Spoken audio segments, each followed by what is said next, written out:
So we just finished recording an episode about Mark Zuckerberg, but there's a paradox in that we mentioned, the Popper paradox, and a story.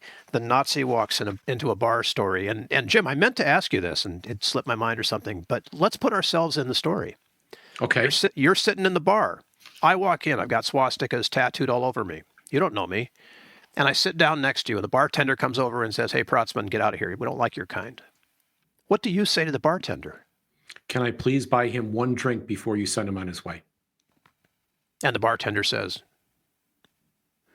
okay. Yeah. Maybe he needs to leave, and maybe you have a good reason, but could I buy him one drink? He's sitting right next to me. Yeah. Can I buy him one drink before you send him on his way?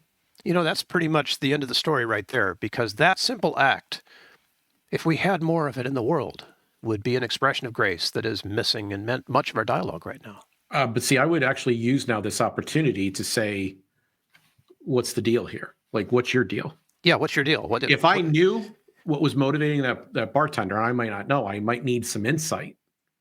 But if I knew, I might want to figure out how to talk to this person. I'm definitely not the Nazi walking into the Nazi bar. I'm walking into some other bar for whatever reason. I know maybe my cat just died. I don't know. I just want to get out and away from the world for a minute. So you would take the opportunity to uncover all of that. Well, I'm sitting at a bar by myself, and somebody felt I was so alone that they should take the stool next to me. That's in the story, right? Yeah. In the parable, you needed to have proximity to the entire event. Yeah. Yeah. But Michael is pretending, if he's the origin of this story, if this was his actual experience, that he didn't have any responsibility. He was merely an observer. And his only responsibility was to convey to you what happened, because it's just so powerful. But I believe that Michael had a responsibility to ask a question and see if he could do something to diffuse that for 1 second. Hey, wait a minute. Can I just buy him a drink? Well, don't you have to be hardwired for that? Because we're so beaten back by not doing that in the world. Don't talk to strangers, right?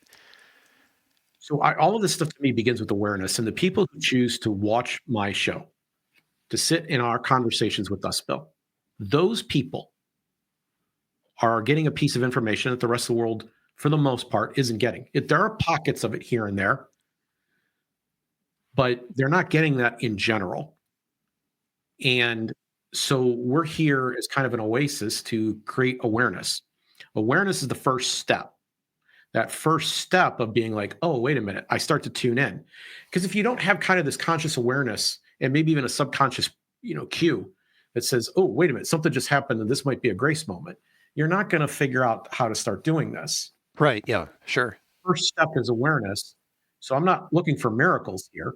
I'm not looking to change the world. I'm looking to change individual situations. Right. The same way that a pebble dropped in a pond has, or the butterfly flapping its wings have long-term effects.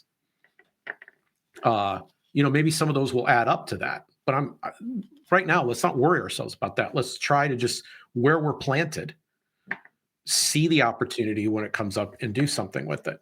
And I wasn't in that story sitting on the bar stool next. You're not planning on being somewhere. You're not missing anything.